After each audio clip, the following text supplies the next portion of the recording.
Hi, everyone. On today's podcast, we're going to talk with Janiya Mitnaul Williams about becoming a lactation consultant and the importance of Black Breastfeeding Week. Welcome to the Evidence-Based Birth Podcast. My name is Rebecca Decker, and I'm a nurse with my PhD and the founder of Evidence-Based Birth. Join me each week as we work together to get evidence-based information into the hands of families and professionals around the world. As a reminder, this information is not medical advice. See ebirth.com/disclaimer for more details. Hi, everyone. I'd like to introduce our honored guest, Janiya Mitnaul Williams, who will be talking with us about becoming a lactation consultant and the importance of Black Breastfeeding Week. Janiya Mitnaul Williams is an international board-certified lactation consultant, a registered lactation consultant, and a certified lactation counselor who has been supporting nursing families since 2007. She holds degrees from North Carolina Agricultural and Technical State University and Union Institute and University in Speech, Language, Pathology, and Audiology and Health and Wellness, with a concentration in human lactation, respectively. So Jania has a lot of credentials. Jania is the program director of the Pathway to Human Lactation Training Program at North Carolina A&T State University. She also works for the Women's and Children's Center at Cone Health as a perinatal educator researcher, community liaison, and doula services coordinator. In 2015, Jania created Mahogany Milk Support Group in order to promote, encourage, and normalize nursing for Black and Brown families. That same year, Jania also became the first person of color and non-registered nurse to be hired as a lactation consultant for the hospital system at Cone Health. Jania is very passionate about creating diversity, equity, and inclusion within the field of lactation to promote better health outcomes for Black and Brown, marginalized, and underprivileged families because they have the greatest lactation barriers to overcome. Jania also enjoys spending time with her husband, Brandon, and her 4 sons, Noah Ellington, Brandon Diggs, Henry Sidney, and Avery Harrison. Welcome to the podcast, Jania. Thanks so much for having me today, Rebecca. We're so thrilled that you took time out of your busy schedule to join us. I know you're very busy as a working mom. Yes. We'd love to hear how you first got started in the field of lactation. Mystique Hargroves, our podcast coordinator at Evidence-Based Birth, has been raving about you for a while now, for as long as I've known Mystique. And I wanted to hear your personal story. How did you get involved in this career path, especially because you're not a registered nurse, and many lactation consultants go into the field of nursing first before lactation? Exactly. I too love Mystique. She is one of my mentees for Pathway 3 into getting into lactation. But I got into lactation, and most people of color, when we get into birth work, it's because of an experience that we had with our births. And so that's exactly what happened to me. In August of 2007, I had my first son. And right after I had him, the hospital system was going through their baby friendly process for designation.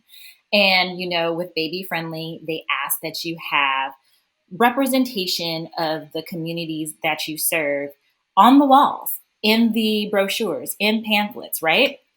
And so they said, hey, we're updating our marketing here, and we have not found a Black family who's breastfeeding yet. Would you mind letting us take a photo of you breastfeeding your kid? And this is like 3 hours after I had him. So I'm like, yeah, not a problem. We'll do it. And then they come in, and I leave the hospital, 48 hours later. About a month after that, I start getting stopped everywhere I would go. And it was other families of color, and particularly mothers of color, who would come up and say, hey, you're the lady in the breastfeeding photo at the hospital. I need help. Can you answer this question for me?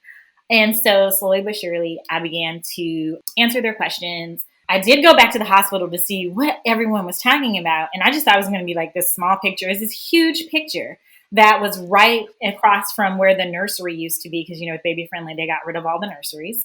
And then it was printed in the actual lactation information that they would give to nursing families at discharge. And so that's how I became like the face of Black breastfeeding for my community. And I decided that these families needed more concrete answers. And at the time, fast forward maybe 3 or 4 years after that, at the time I was in the process of, okay, want to go back to school, don't know what I want to go back to school for. And then I was like, let's go back for lactation so I could give these people evidence-based information.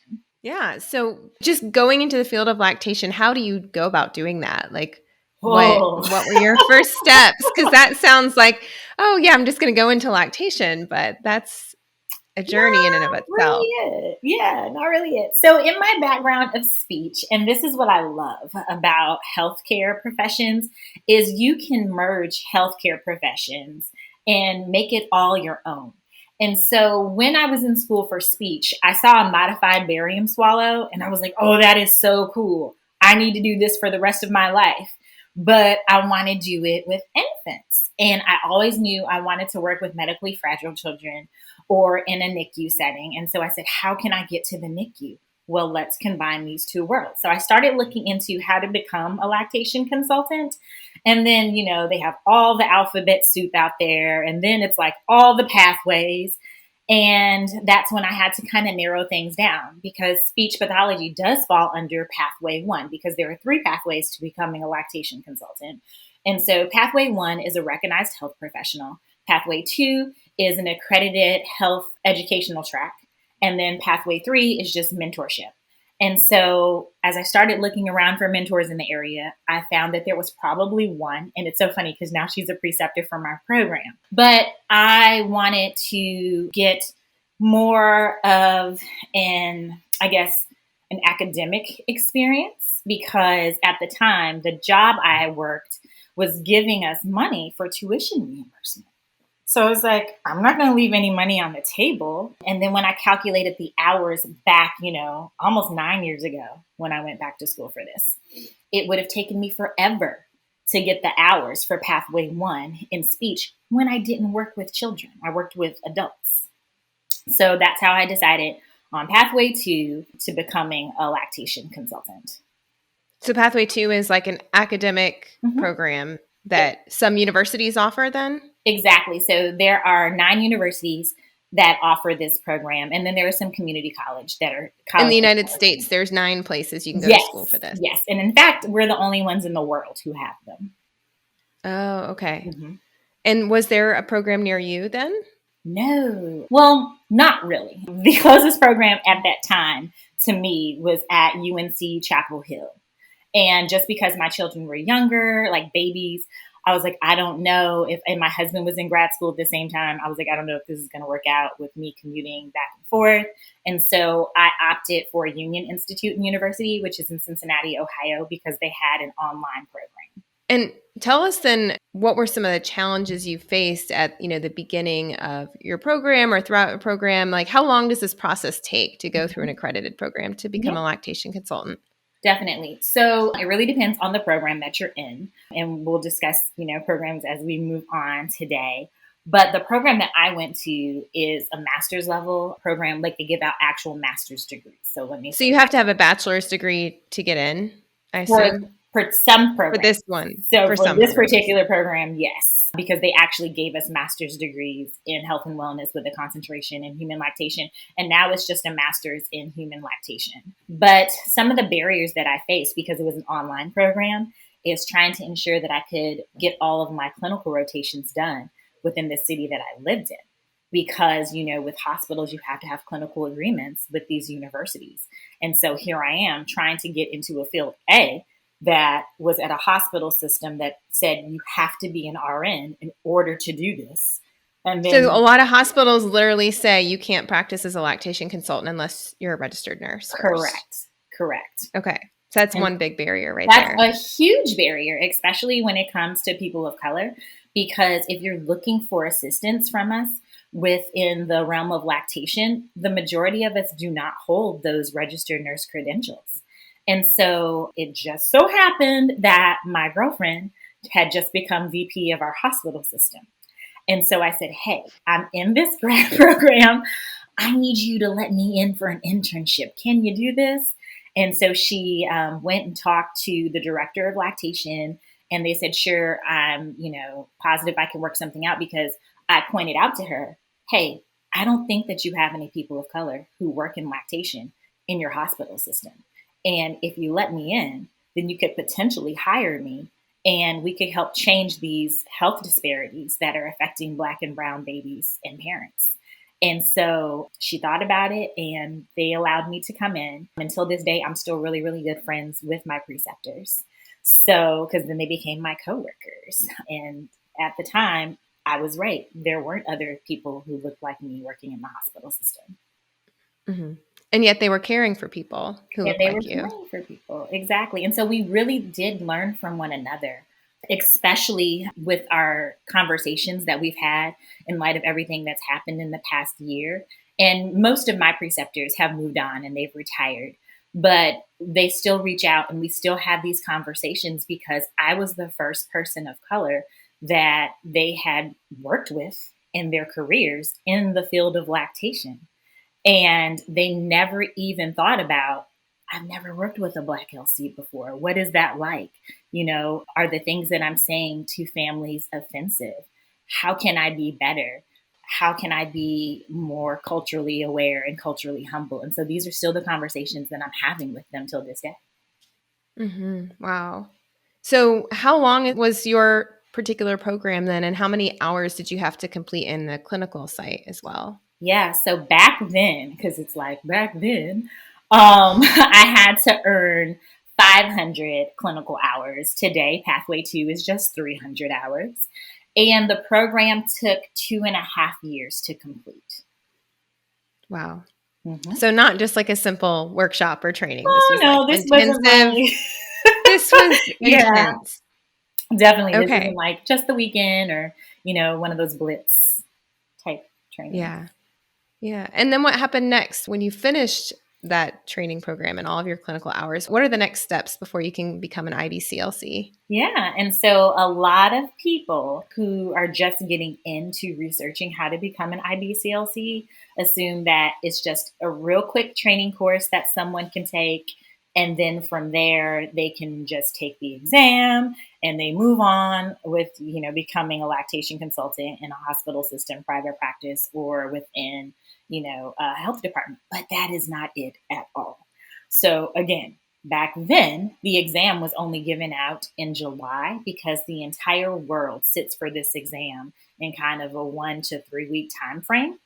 And so, with that being said, we finished our program in April and we had to sit for the exam in July, which was great because we were still able to have some of that knowledge and we were able to still apply it to studying, etc. But now with these programs, we're graduating people in May, but they can't take the exam until September. So students are like freaking out because they're going, I'm going to forget everything that I learned. How do I stay abreast and do well on this exam? In addition to that, the exam is sometimes financially difficult for individuals to Mhm. pay for this exam. How much does it typically cost? This year the students told me it was $660 for them Okay. to apply for and to take the exam. And then it's also a very expensive credential to keep up as well, because it's about $500 for us to recertify every 5 years within the credential. And so when I talk to aspiring IBCLCs, I let them know, straight up front, hey, this is an expensive credential. It's expensive to sit for the exam. It's expensive to do X, Y, and Z. Are you in it for the long haul? Because this is the conversation that no one had with me. And I just kind of had to find out on my own. And then I was having to tell my husband, who was a grad school student at the same time, hey, I found this thing that I want to do and it's going to run us a pretty penny. So, like, what do you think about it? Yeah. Mm-hmm. So rather than being surprised about it, it's important for people to know the costs up front so they can start to look for ways to pay for it. Oh, definitely. Definitely. Yeah. Mm-hmm. And then the exam itself, so you said it's still offered just once a year? No, it is now offered twice a year. It's offered in April and then again in September. Okay. So to be an international board certified lactation consultant, it truly is an international credential. So it's recognized around the world. Exactly. And so that is something that I always tell people who are aspiring as well.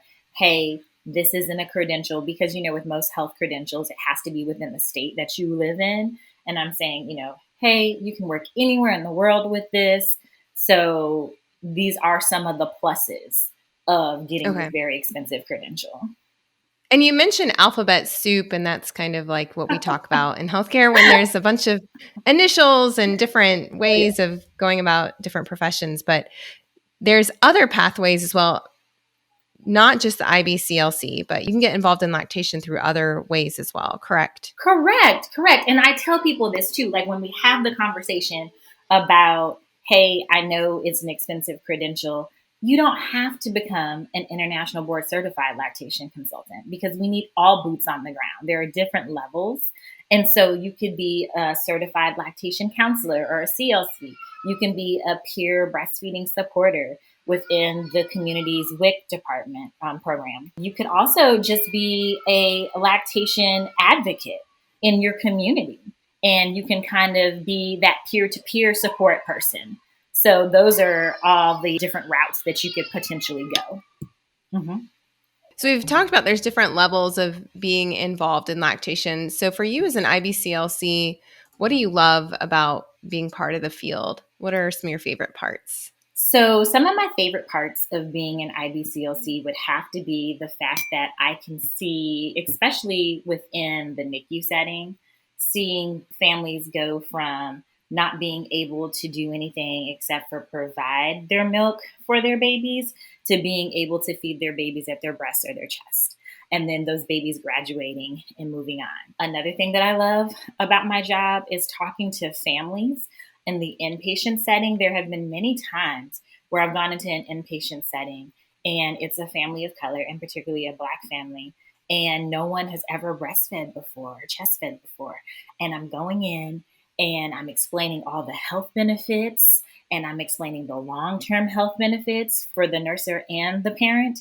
And, grandmother's eyes are this big because they had no idea, and just assisting families with their infant feeding journeys because everybody's infant feeding journey is different. A lot of people are under the impression that it has to be one way or another. They don't understand that you can do both and you can be successful at doing both. Or there are times when I meet the birthing parent who didn't have a great breast or chest feeding experience with the first child, and they want to try again, but they're a little reluctant, and they're able to work with someone who understands and can meet them where they are, because patient care for me is really about meeting families where they are and building feeding plans that are really going to work for them, that they're realistic, and then helping them understand how to keep up their milk supply when they are separated from baby or when they do have to go to back to work early. And then just, again, seeing, their eyes light up like, oh, I can do this. And it's just empowering people. Mm-hmm. Yeah, that was the word I was thinking when you were talking. It sounds very like you're working with people who you see becoming empowered, and that must feel incredible. What are some of the challenges you face currently as a lactation consultant? You laugh because I'm sure there are many. Oh, yeah. I was like, oh, where should we start with that?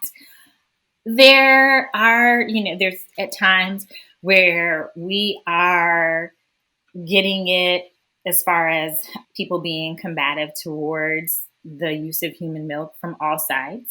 The birthing person's family members may say, hey, you shouldn't breastfeed the baby or chest feed the baby because you have to go back to work, or that's nasty, that's something we shouldn't do.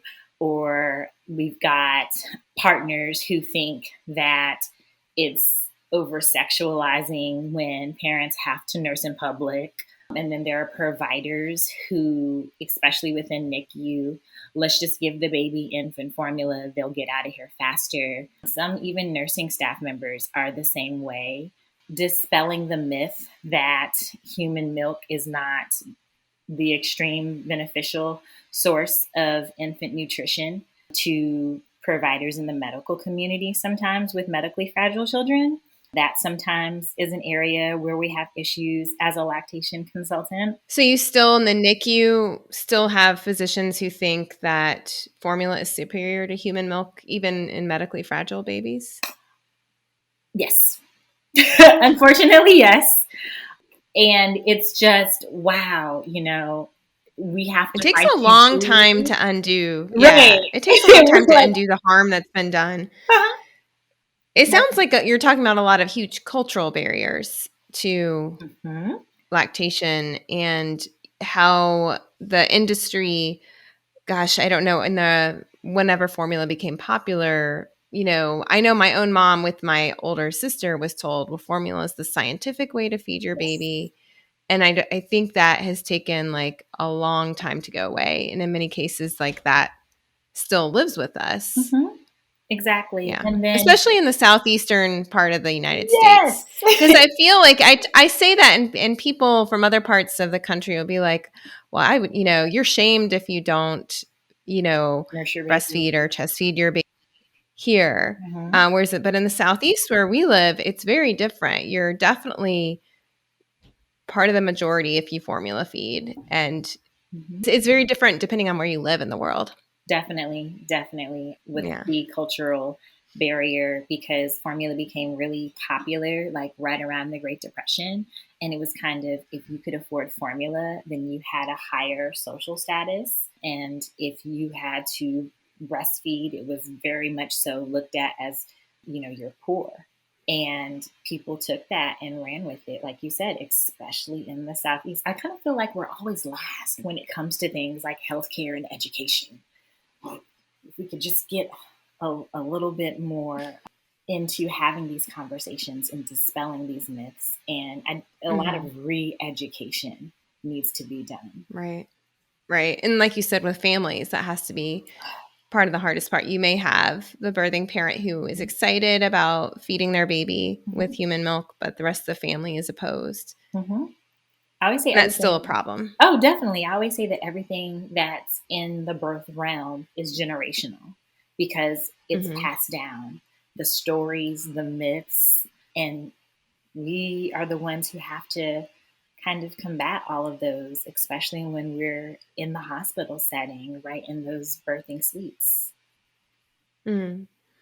Can you tell us about the importance of Black Breastfeeding Week that's going on right now as this podcast episode is coming out, Yeah. and the barriers the Black community in particular experiences when it comes to lactation and getting support for lactation? hmm Definitely. So, Black Breastfeeding Week is something that definitely needs to be highlighted, celebrated. And we here sometimes, and Mystique and I, we come together to help celebrate Black Breastfeeding Week in our community. And I remember the first time we did one back in 2018. And I had a baby the same week as like Black Breastfeeding Week was starting. And so I was like, I need you to go ahead and carry this out for me. And people said, well, where's White Breastfeeding Week? Where is this? Where is that? And that seems to always be what, folks go to when we discuss anything that has to do with a marginalized population. And so this is just a week where we want to highlight the importance of Black families normalizing, supporting, and educating on the benefits of human milk, nursing in general, and then making sure that we have community support who looks like us, because that's something else that's missing. We, definitely want to highlight the benefits of breastfeeding and chest feeding, but there are also many benefits to creating more lactation consultants who do identify as Black. Because I like to call it the mirror effect. People of color, they tend to receive messages about health better from other people who look like them, because there are so many issues as far as mistrust is concerned within the medical community. So definitely it's something that we like to celebrate and help spread the word. Yeah, and I think a lot of people aren't aware of the roots of the disparities. Like they may know that Black families are less likely to breastfeed. Could you talk a little bit about the history behind that and how that became a disparity? Because it's a part of history that is still present with us today. Definitely. And this just goes back to it being, cultural reasons.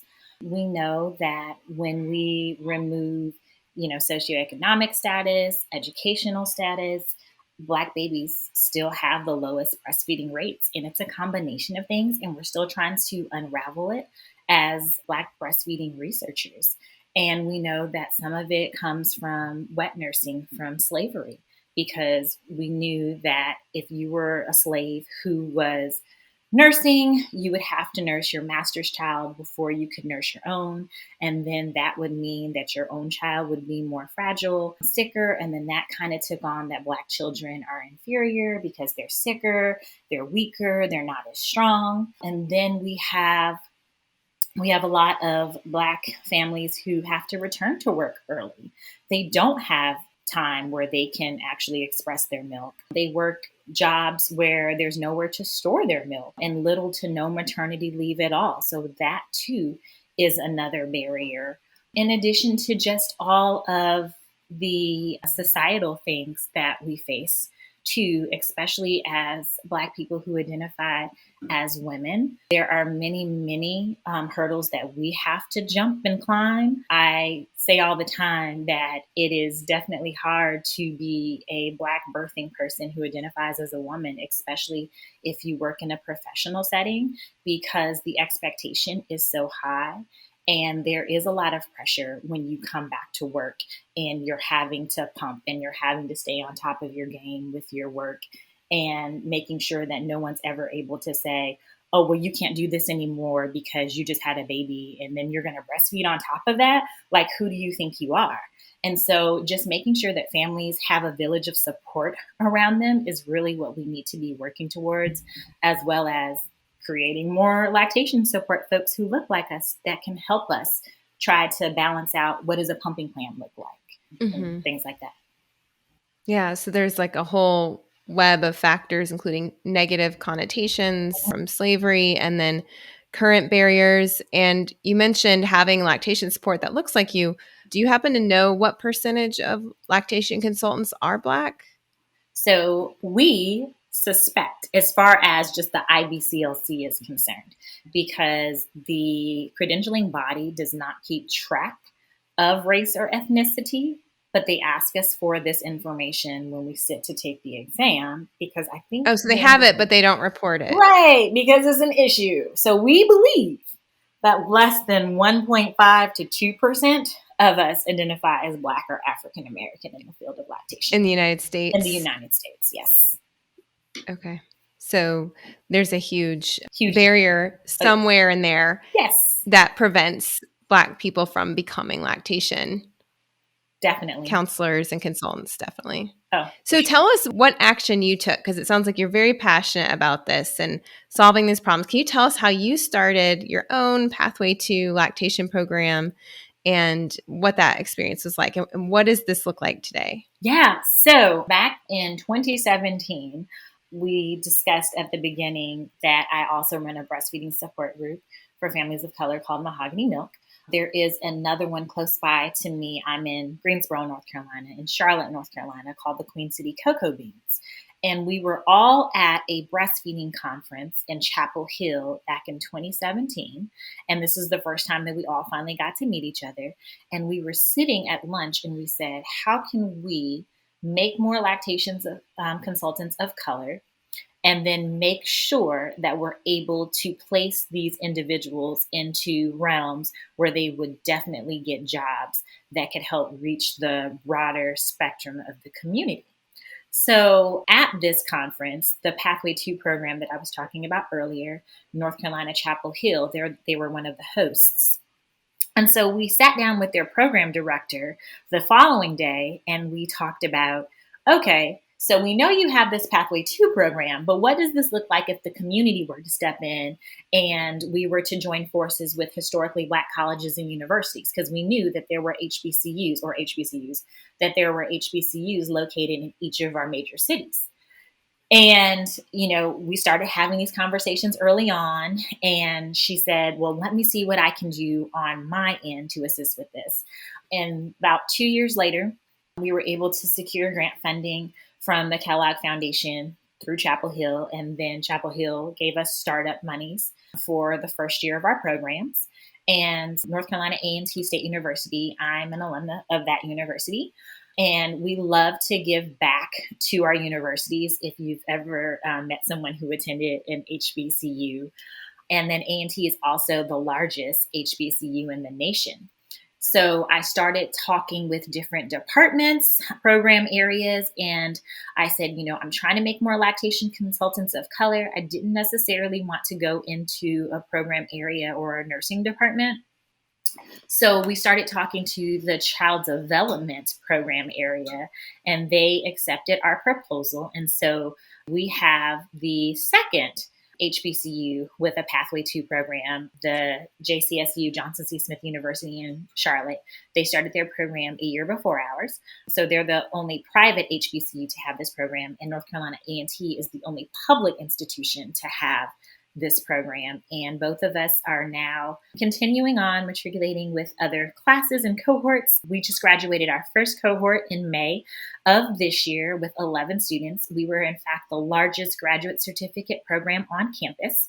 And we are gearing towards starting up our second cohort in the next few weeks. So we're very excited. Woohoo! That's so amazing. Thank you. I just am so excited for you. And that just seems like a wonderful model that other HBCUs could follow to meet this need. Yeah. Definitely. Yeah. So you said you have your second cohort is starting right now, basically. Second cohort is starting as soon as the university up again. So the third week, in fact, the week before this podcast interview will air is when we will start with our second cohort. And we've got, all of the major healthcare systems involved this year as far as precepting our students. And our students did so well last year in the clinical setting that we had these same hospital systems and then other areas reaching out to us, seeing if they could hire our students before they have even sat to take the exam, which they will do this September. Wow. So they're actually getting job offers. They're getting job offers early. Yes, definitely. Yes. And how many people do you anticipate being in this second cohort of students? So our second cohort of students, and I think that we're going to see this across the board in academia, it's smaller than our first cohort because of financial barriers due to COVID. So we only have 7 students this year, but I'm hoping that we're able to keep increasing after this. One of the major barriers, because we had about 52 interested or prospective students on our list. And as we began accepting applications, most of them in their essays would tell us that their barrier was how they were going to pay for it, if we had scholarships available, if there were grants available, work study, etc. So those are the things that the program is currently in the process of working on to make sure that we're able to assist students financially. Because again, remember, one of the barriers for Black people entering this field is financial. And so we're wanting to help carry some of that burden for our students. Do you have any ideas or things you have been brainstorming that might not be put into action yet? Because it seems like that would be a similar problem other programs could run into. Oh, definitely. And then remember, with our first year, we were grant funded only. And with COVID, a lot of universities said, hey, we're not accepting any new programs, because this was before the program was built into the actual university system. A&T being a larger university, they were able to embed the program into the university. So we don't have to worry now about, okay, how are we going to keep our program financially afloat? Now we're able to direct all of our attention to how can we help with keeping students in the program. So we've come up with a few ideas. Retention. Yes. So we've come up with a few ideas. We are collaborating with the North Carolina Breastfeeding Coalition as far as a work study position is concerned. And so this person would just work in the prenatal sites when they're, of course, not in their clinical hours. And then the coalition will assist them with some of their tuition. We've also tossed around a few other ideas with our local health departments, and then just some of the birth workers who have access to those who are in philanthropy. They're trying to assist us with making sure that the students have everything that they need, because it's not just the tuition. The students also have to pay for things like lab coats, liability insurance, childcare. Oh yeah, that too. And then a lot of our students are, in fact, all of our students last year, except for one, and this year, except for one, work full time. And these programs are very difficult to do because we're asking our students to take 9 credit hours each semester of graduate work. In addition to that, 1 to 2 8-hour clinical days a week. So they're having to balance all of these things for a whole year. Wow. So having as much support as possible financially is important for them. For So sure. that they don't have to work full time if at all possible. Exactly. Yeah. Are there any other projects you'd like to share with our audience that you're currently working on? Yes. So in September, our program is launching a community-based clinic in conjunction with our local hospital system. And so we're very excited about that because the students will be able to get the outpatient experience that they really did not have last year due to COVID. And then in addition to that, we're placed right in what we call our Women's Med Center. And it's like an all-encompassing center for women's healthcare. You can do your prenatal visits there, just your regular visits there. They've got mental health, pelvic floor therapy. There's a food pantry. And there's lactation. And we said, hey, what about community-based lactation where people can see other people of color doing this too, and we can support them. And so they said, yeah, that's a great idea. You guys come on in. You can help us with classes. You can help us with support groups, and you can do outpatient. So we're doing that. And then in conjunction with the UNC hospital system, and then the program within child development and the lactation program in the institution, we are joining forces to create a certification or a training class on post-birth warning signs. And so we're going to train early childhood education individuals as well as their family members, creating like the village that we talk about all the time. This is with like their 4th trimester project. And then we have the Melanated Mammary Atlas with Nikisha Killings from Lioness Lactation. We are one of her partners for creating the atlas, since we will have access to individuals in the community who are typically going to be probably people of color coming to us, because we know that the current breastfeeding atlas that we have, there are a lack of images in there who reflect Black and Brown families, because what may show up red on somebody with lighter skin, it's going to show up purple or maybe blue in people with deeply pigmented skin. And so oftentimes we go misdiagnosed. And so we're like, let's just get on the bandwagon and assist from all avenues and areas. So those are the things that we're working on right now within the program. Those projects sound so exciting. It sounds like there's a group effort. It's not just you. Right. I mean, is there anybody you want to give a shout out to or credit to? Because it sounds like there's multiple people involved in all of these projects. Definitely. This is not, obviously you're doing amazing work, but I get the feeling that you have recruited a community around you. I have definitely recruited a community around me. And, I always get nervous when it's like, who do you want to shout out? Because then I'll forget I'm someone. sorry. Yeah. You know what? If you forget someone, just email us and we'll add them in the show notes. So I'm like, oh, yeah, I'll forget someone. So it's really the entire child development program area within North Carolina A&T State University. We also have someone from the nutrition department who is very closely affiliated with us. And then we have a researcher who is a part of another team in Boston who primarily focuses on DEI in infants to adolescents. We have a child development lab that is essentially like a learning center and / childcare center on campus. And we are collaborating with them on creating this certification. So all of the workers over there, and then the program director and that person's admin. And then in addition to that, just the different clinical sites that we have at Cone and Novant Health.